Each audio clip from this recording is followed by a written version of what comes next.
the heads of the different social orders. The members of the community felt that these people were there for their well-being. But like in most political system devoid of divine guidance, the leaders are there basically first for themselves. The leaders are there basically first for whom? Themselves. Because if the political leaders of the world were there truly for their people, you will find the people, their well-being, their welfare will rise and be enhanced. But you look at the mess all around, what do you see? And you can see when they carry out their campaign, they mesmerize the uneducated. They mesmerize the uneducated, and they have the uneducated fighting for them. You look around society, no need to call names. It's all over. It's called mass psychology. It's called mass psychology. You make lots of promises. You dress up like the people when you go to visit them. You talk their language. You sit and eat with them a little, and they feel so nice because normally nobody will do this for them who's beyond them.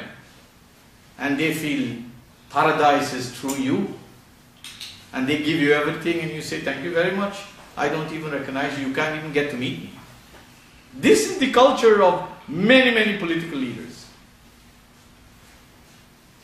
And that's what we got to be scared of. Aren't you scared of that? Am I not scared of it? Should we all be scared about hypocrisy? Yes, we should. I am not the one who has the final say in who is a hypocrite, and you should not be, because we don't know everything about one another. But you should be worried, and I should be worried, and all people should be worried. Look at the number of people who call themselves Muslims in the world, and what do they say? They say, La ilaha illallah. I don't think they understand that statement. That's the next series of khutbah for that. That doesn't mean there is no God but Allah. Absolutely doesn't mean that. That's what created issue when they posted on the TTC. Some organization bought advertisement space and they posted on the TTC, and this created big uproar in the community. Because you are telling people that God is Allah, the name of God is Allah. Arabic was not spoken by all the communities of the world, so how could they call God Allah? Allah is an Arabic word. This same Qur'an defines who Allah is that Muslims themselves don't seem to realize. But what?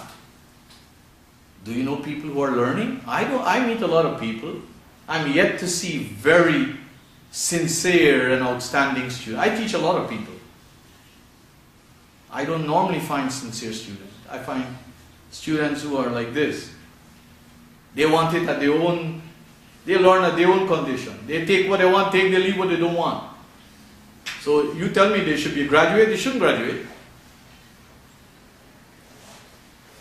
So we should be worried if we are saying things and we have no commitment to stand by it. It is not how much we say,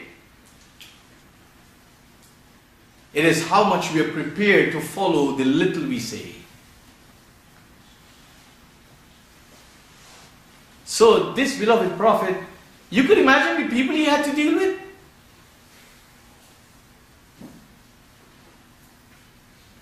So when the Qur'an says to us in chapter 7 verse 157, as I quoted to you,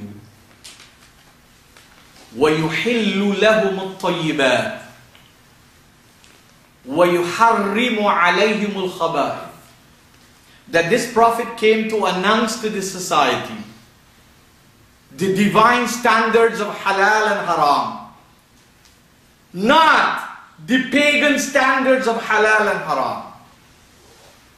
The pagans, all misguided community, all misguided individuals have their own standards of haram and halal. Look at the world in which we live in.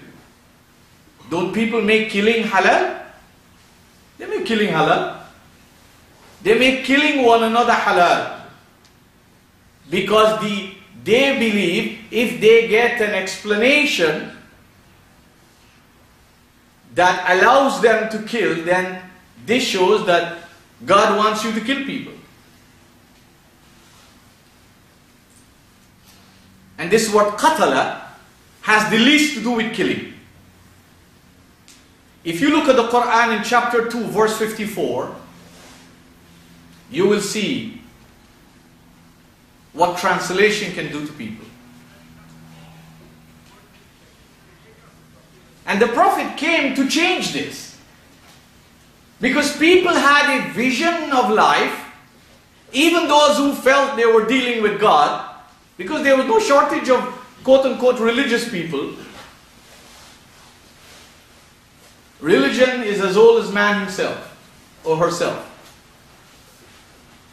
And chapter 2 verse 54, the Qur'an tells us, وَإِذْ قَالَ مُوسَى لِقَوْمِهِ, and when Moses expressed himself to his community, يَا قَوْمِ, O my people, إِنَّكُمْ ظَلَمْتُمْ أَنفُسَكُمْ, you have been terribly bad to yourselves. You've been wrong to yourselves. You brought about this darkness in your life. You brought about this gloominess in your life. You have been unjust to yourselves and your fellow humans. إِنَّكُمْ ظَلَمْتُمْ أَنفُسَكُمْ بِاتِّخَاذِكُمُ الْعِجْلَ, by clinging on to the philosophy of the calf. And time wouldn't allow me to expand here on that. بِاتِّخَاذِكُمُ الْعِجْلَ فَتُوبُوا إِلَى بَارِئِكُمْ, therefore turn to your Maker. فَقُتُلُوا أَنفُسَكُمْ, and according to many of the translations, kill yourselves. Hear that? That means this God tell Moses to tell people, kill yourself. And you go and read the translations. And you go and read the tafsirs.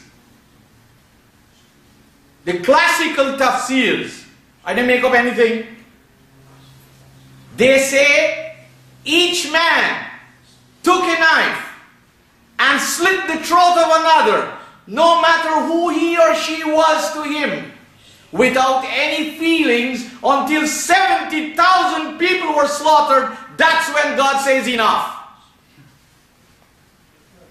This is the kind of religion that man made and make it look that this is from Allah. And that's what fury many people to go out and kill.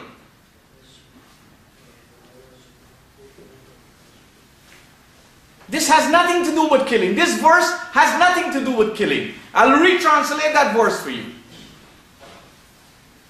But darkness and light are not the same. Ignorance and understanding is not the same. And when Moses said to his people, O my people, you have really been terribly bad to yourselves and your community people. Therefore turn away from the things you used to do that brought about this unbecoming scenario in your lives as a community. فَقْتُلُوا أَنفُسَكُمْ.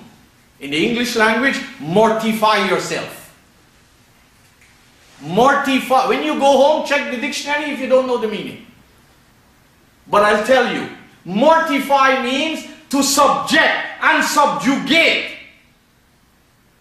Humble yourself. Discipline yourself. Don't continue being arrogant and unleash your ignorance on one another. It doesn't mean to kill. No, God is about killing. Divine guidance is not about killing. Look at the difference. Look at the difference.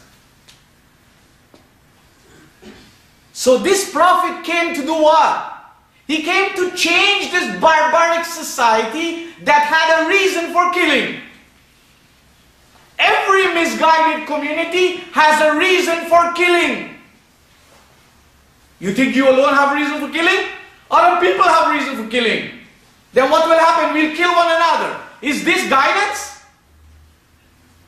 Ask those who kill so many people. They say we have a reason for killing. And you are saying the Qur'an give you and me